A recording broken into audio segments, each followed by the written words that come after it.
In this part, we'll be solving a problem on a Rankine cycle. The first thing we'll have to know is that a Rankine cycle is an ideal cycle, okay? So this is an ideal cycle. So expect to see ideal processes, okay? More specifically, we will see that we will have two isentropic processes and two isobaric processes. And is the ideal cycle for steam powered cycles.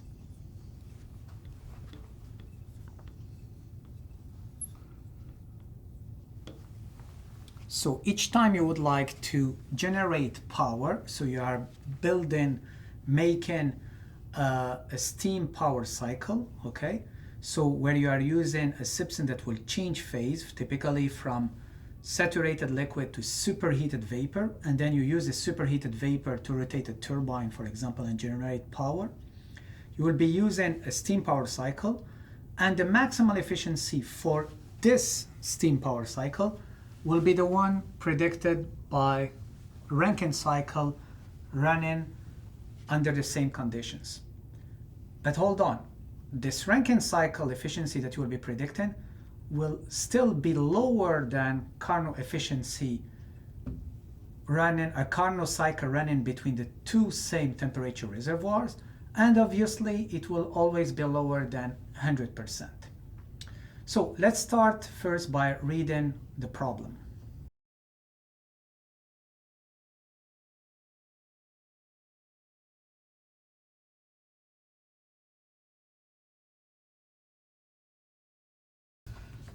Let us now sketch the problem, okay?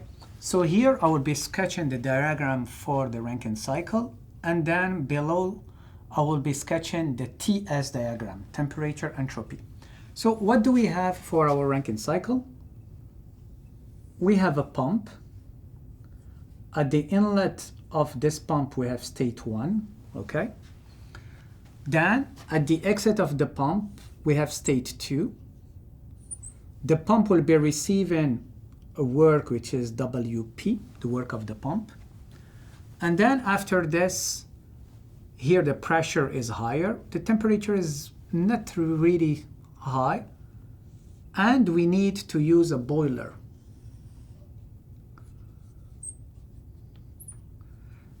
In the boiler, we'll be receiving Q in, okay? And this will lead us to state 3.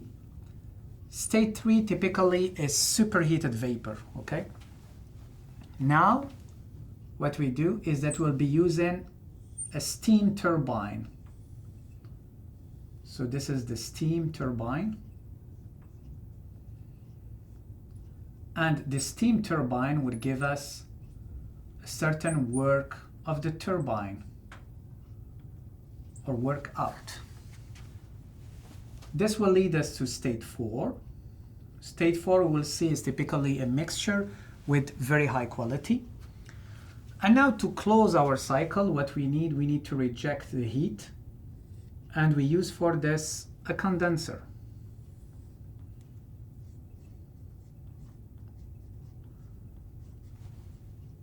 And we go back to state 1. And in this condenser, we are rejecting heat Q out.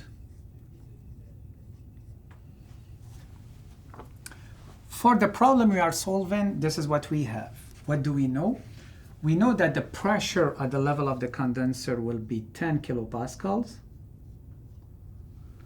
The maximal pressure will be 2 megapascals. And we know that the maximal temperature is equal 400 degrees C, okay? Let us sketch now the TS diagram. So what do we have?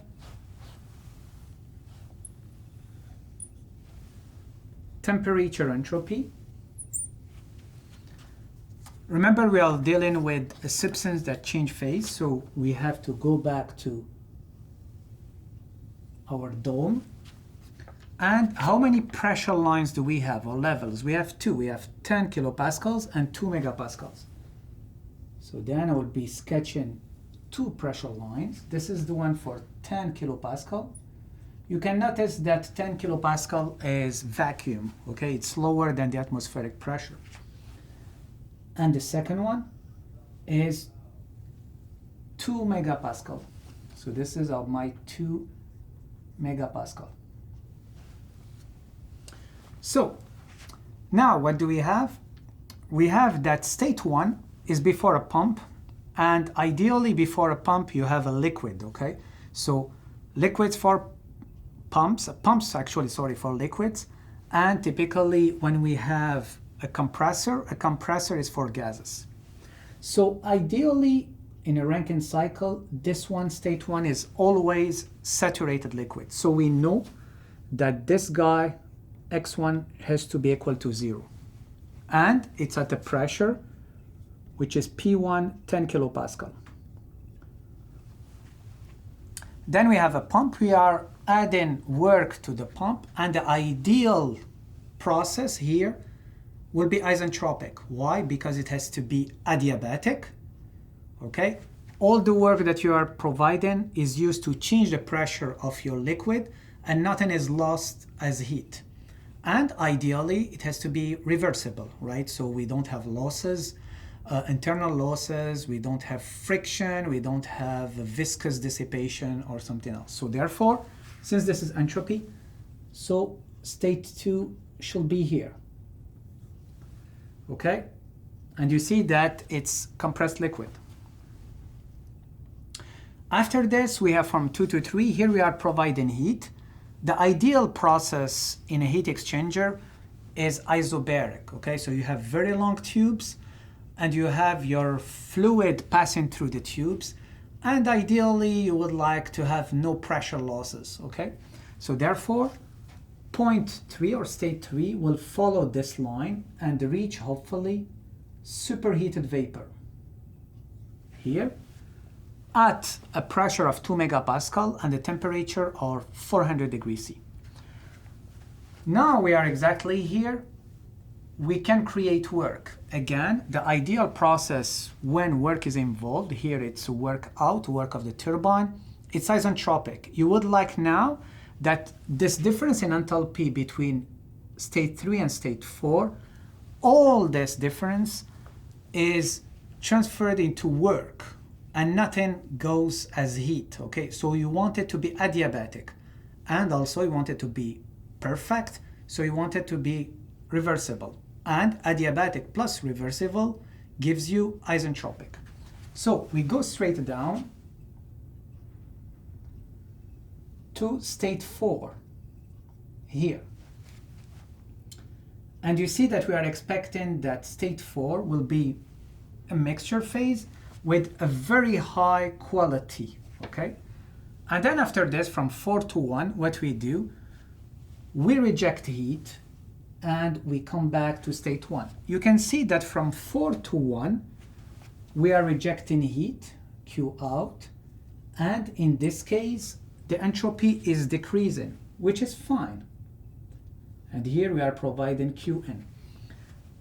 We are rejecting heat, the entropy is decreasing, which is fine, because again, for this heat to flow, this will increase the entropy of the surroundings, okay? And the overall summation will lead to an increase in entropy of the universe, okay? So this is what we have, and what we know. We know that T3 is equal to 400 degrees C, P3 is equal to 2 megapascal, okay? And we know that P1 and P4 is equal to P4, and both are equal to 10 kilopascal. And what we have to solve, we have to get the efficiency of this cycle. So the thermal efficiency of this cycle. So let's start. So Rankine cycle.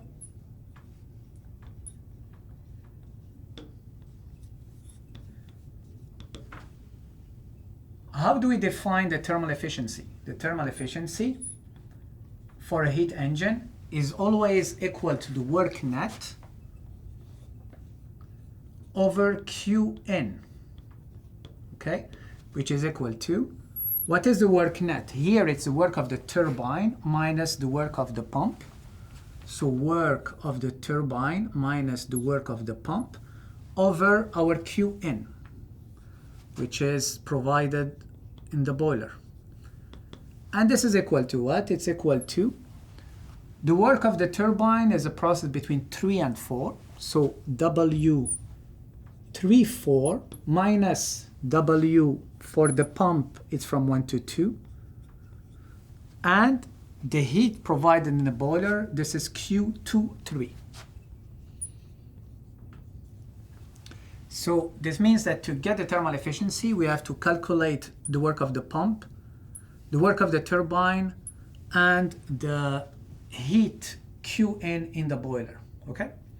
So let's start with the work of the pump. So computation of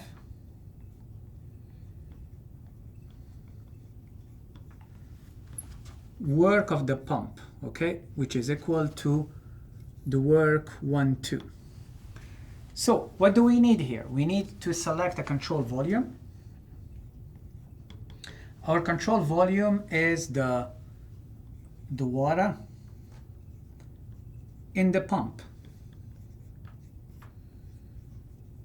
okay? Now we have different ways to get this work of the pump. The first one is that we apply the first law of thermodynamics between 1 and 2, okay? The second one is just to say, well, you know what? We just covered steady flow devices, and the process here is isentropic. So I can write directly that the work of the pump is equal minus the integral of V dP, right? We proved this. And this is very cool because V specifically here is quite constant for a liquid, okay? So we can write, this is state 1 and 2. We can approximate now this by saying minus V, V1 or V2, integral between 1 and 2 dP. And therefore, it gives us minus V, P2 minus P1. Which is very convenient because we can get V at state 1. We're assuming V1 is equal to V2. And we already know the difference in pressure, right? We know that P2, which is this line, is 2 megapascal. And this one is 10 kilopascal, okay? So we just have to get V is equal to V1 or 2. And it's equal to the specific volume under which conditions? Here, for x1 is equal to 0 and P1 is equal to 10 kilopascal. And this will give us a value of 0.001 cubic meters per kilograms. And the work of the pump will be equal to minus this value, minus 0.001 cross 2 megapascal, which is 2000 kilopascal, minus 10. And this will give us a work of a pump is equal to minus 1.99 kilojoules per kilograms. You can notice that the value we got, the minus 1.99, is very close to the value here we have 2, okay? Why? Because this is 10 exponent minus 3, and here we have 10 exponent 3, okay? So you will notice that in Rankine cycle, if the maximal pressure is 2 megapascal, the work of the pump will be very close to 2 kilojoules per kilograms, or minus 2 kilojoules per kilograms. If, let's say, the pressure is 4 megapascal, you will see that the calculated work here will be close to minus 4, okay? So this is what we have. So here we can write that the work of the pump is equal minus 1.99 kilojoules per kilograms. Let us move on now and try to calculate Qn, okay, the heat in the boiler. So computation of Qn.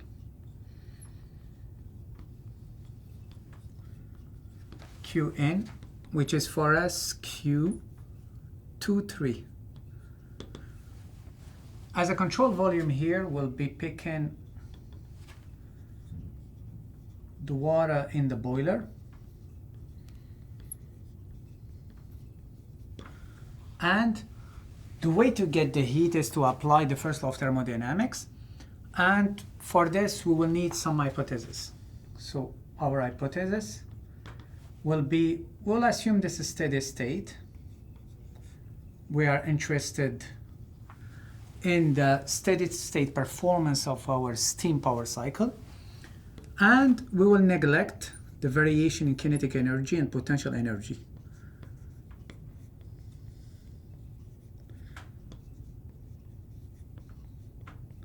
When I say neglected, this means that they are neglected compared to the variation in enthalpy between 2 and 3, okay? So this is an open system, so the first thing we will have to do is conservation of mass.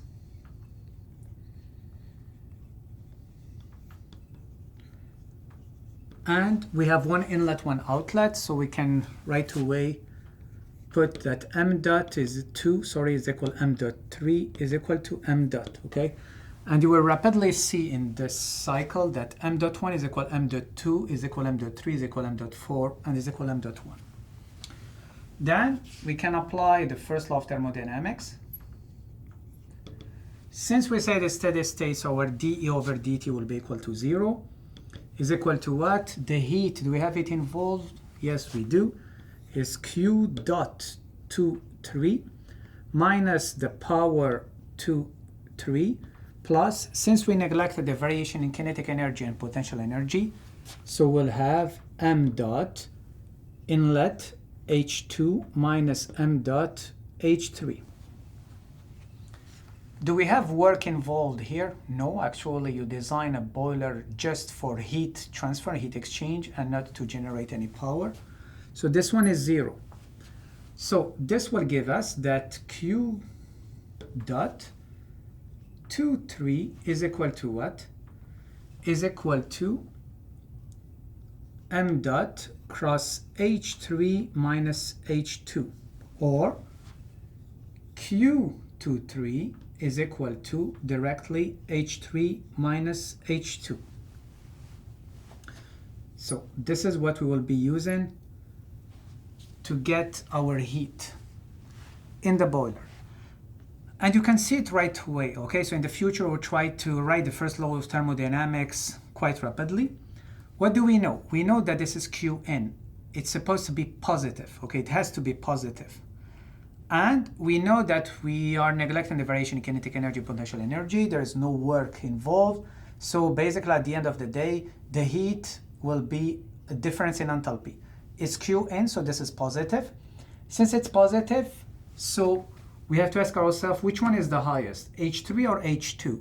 We know that H3, superheated vapor, is higher than H2. So ultimately, the heat will be the difference in enthalpy, the highest minus the lowest, to give us something positive, okay?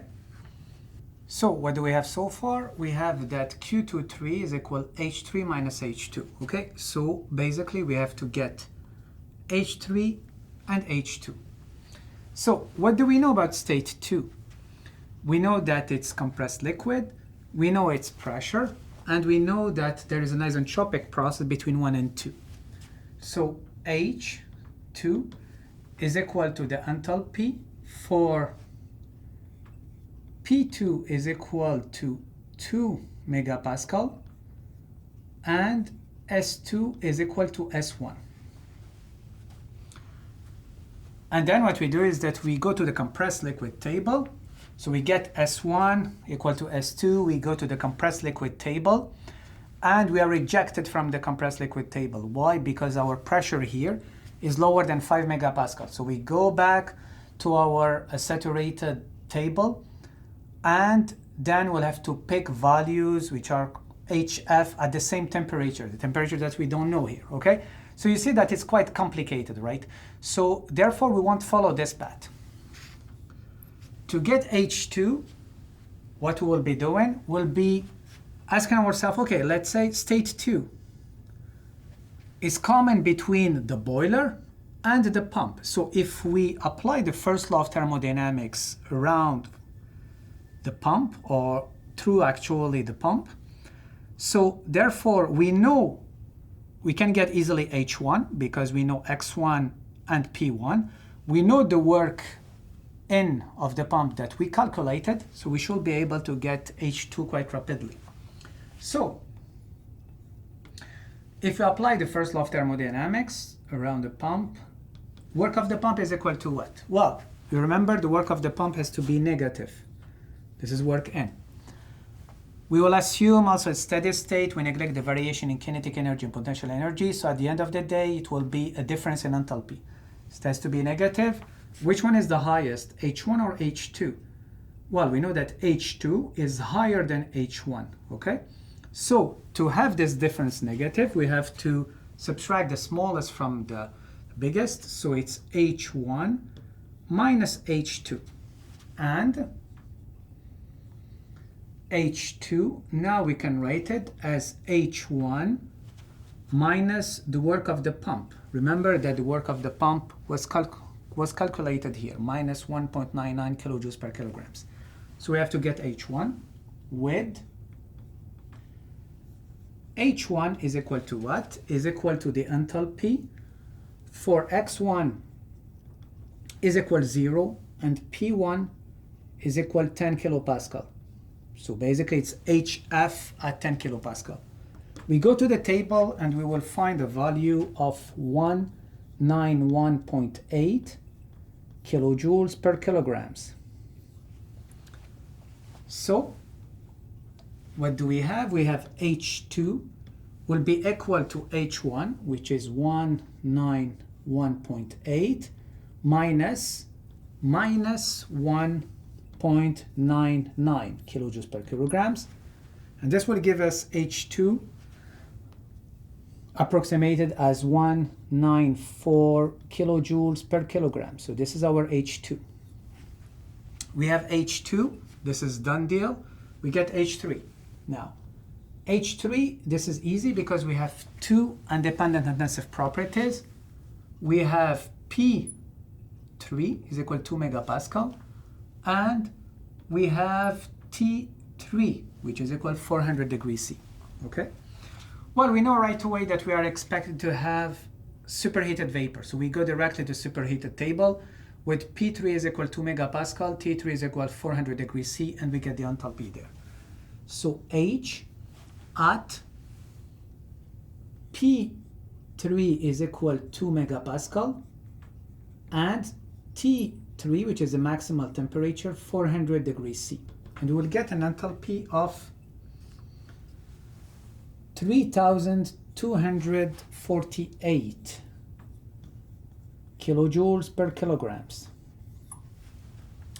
So now we have the two ingredients, so we just have to subtract them. And this will give us Q23 is equal to 3,054 kilojoules per kilograms. So okay, I can write here right away that we are providing Q23 is equal to 3,054 kilojoules per kilograms of water. We are almost there. So we calculated the work of the pump, we calculated Qn, so we have two ingredients. The only one missing is the work of the turbine. So computation of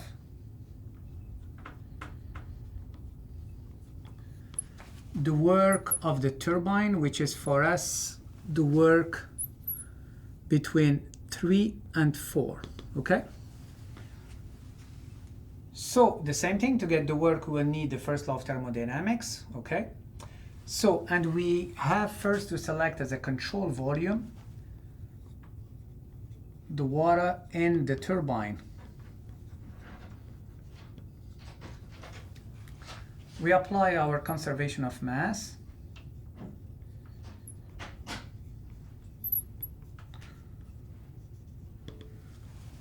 And this will give us that we have one inlet, which is state 3, one exit, state 4. So we have that m.3 should be equal to m dot 4, and let's call it again m dot. Then we apply the first law of thermodynamics.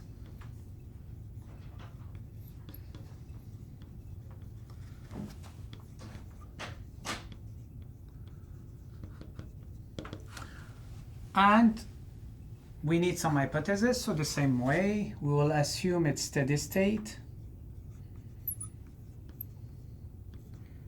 And we assume that the variation in kinetic energy and potential energy are neglected compared to the variation in enthalpy between 3 and 4.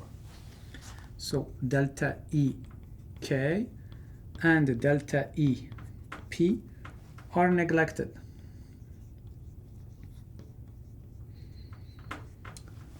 So, well, you can make decision of not neglecting specifically the variation in kinetic energy, but you need in this case to know the velocity, okay? Difference in velocity, and in practice this means that you will need to measure this, okay? To put a probe to measure the velocity, and your probe has to support this high pressure and higher temperature. So, it's steady state, we said. We neglect the variation in kinetic energy, potential energy. Here we will go directly to our final formulation. The work between 3 and 4 is equal to what? It's a work of the turbine, right? We are expecting it to be positive. This is work out. We know that at the end of the day, again, it will be a difference in enthalpy. So H minus H. Why? Because there is no heat involved, right? It's isentropic between 3 and 4. Isentropic, adiabatic, Q is equal to 0, and reversible. So it's just a difference in enthalpy.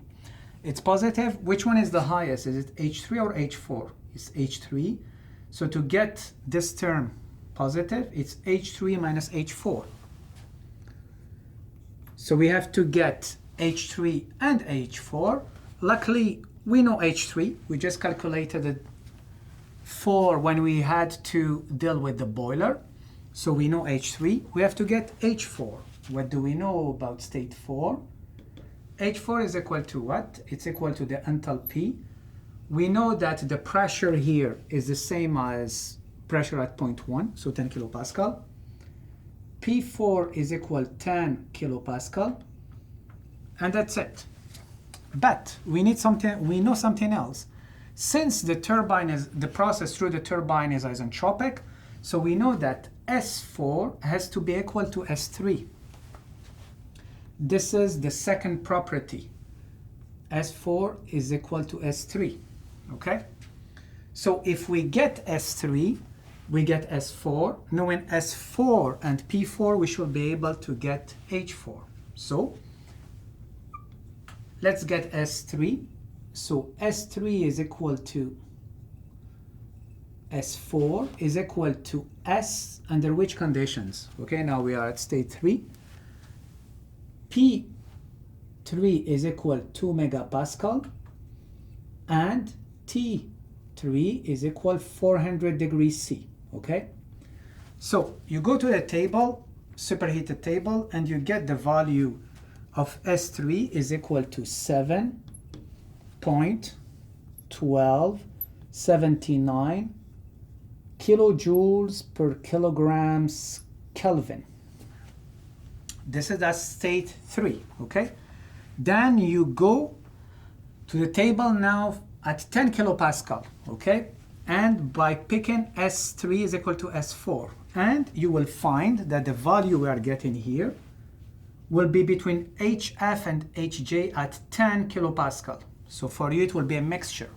Since it's a mixture, you have to calculate the quality. So,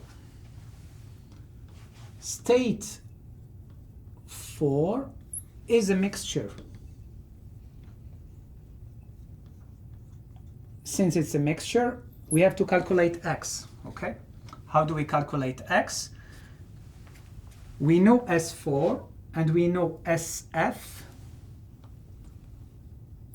and SJ here. So therefore, by definition, we know that X is equal to is equal to SF plus X SFJ, okay? So we said that S4 is equal to SF plus X4 SFJ, okay? We go to a table and we get SF at 10 kilopascal, SFJ at 10 kilopascal. We just got this one, which is equal to S3. And from this we can get X4, and we'll find that the quality is equal to 0.8636. Okay, you will see that in Rankine cycle, typically the quality is quite high, typically higher than 80, even 85%. Okay, so if you find a quality which is very low, it's better for you to double check. Now that we have the quality, so then we can use this quality to calculate H4. H4 is equal to HF at 10 kilopascal plus X4 that we calculated here, HFJ at 10 kilopascal.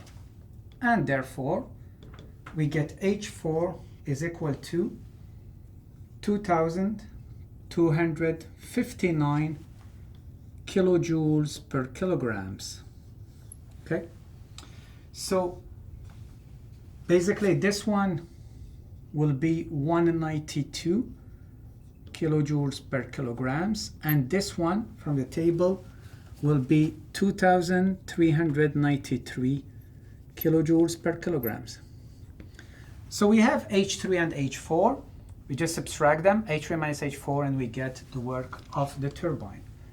So the work of the turbine is equal to what? Is equal to H3 minus H4 is equal to, H3 was 3,248 kilojoule per kilograms, minus the value we got for H4, 2,259 kilojoules per kilograms, and therefore we have the work of the turbine is equal to 989 kilojoules per kilograms. Okay, and we can write this, it's equal to 989 kilojoules per kilograms. We have now all the ingredients to calculate our thermal efficiency. You remember that the thermal efficiency is equal to what? Is equal to the work of the turbine minus the work of the pump here over Q of the boiler, which is equal in our case to the work of the turbine is W34 minus the work of the pump 12, okay? Here you have to be careful because you should take this as absolute value because we already gave negative sign to the work of the pump, okay? And over Q23. So our thermal efficiency ultimately will be equal to what? 989 kilojoules per kilograms minus 1.99 kilojoules per kilograms over our Q in here, 3,054 kilojoules per kilograms. And this will give us a value of 56.5%, okay? So, but hold on a second, okay? We got this efficiency, okay? But let's check this efficiency compared to Carnot efficiency, okay? So, Carnot efficiency,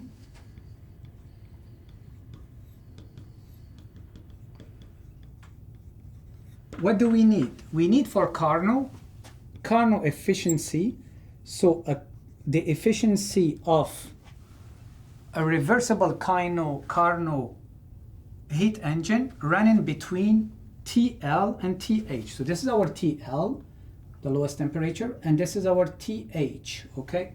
It's this one. It's the 400 degrees C. So it's equal to 1 minus TL over TH, right? We know TH, this is the maximal temperature in the cycle, right? This is our 400 degrees C. What is our TL? Well, it's the lowest temperature, so it's the saturation temperature at 10 kilopascal. So TL is Tsat at 10 kilopascal. So basically you go to the saturated table, pressure 10 kilopascal, and you pick the saturation temperature. And you will find that the saturation temperature is 45 degrees C. So now it's easy. We have the two ingredients. Carnot efficiency is equal to what? Is equal to 1 minus, you have to be careful, it's always in Kelvin. So this is 45 plus 273.15 over 400 plus 273.15. And this will give us 52.74%. And Houston, we have a problem. Why? Because the efficiency of our Rankine cycle is higher than the efficiency of a Carnot cycle running between the same TL and TH. So there is a problem here, okay? And why there is a problem? Because on purpose, I put here a wrong value. If you calculate this, you will get 0.3232 or 32.32%. And now it makes sense, okay? That the Rankine cycle efficiency is lower than our Carnot efficiency and lower than 100% efficiency. And you will see that for steam power cycles, this is quite a good order of magnitude in terms of thermal efficiency. We're expecting things like for a simple Rankine cycle, around between 30 and 40. And then if we really improve it, so then we'll be reaching values around 45% thermal efficiency, okay? Which is not very, very high, okay? We are just converting around 40% of all our Q in into work net, okay? So there is definitely need for improvement.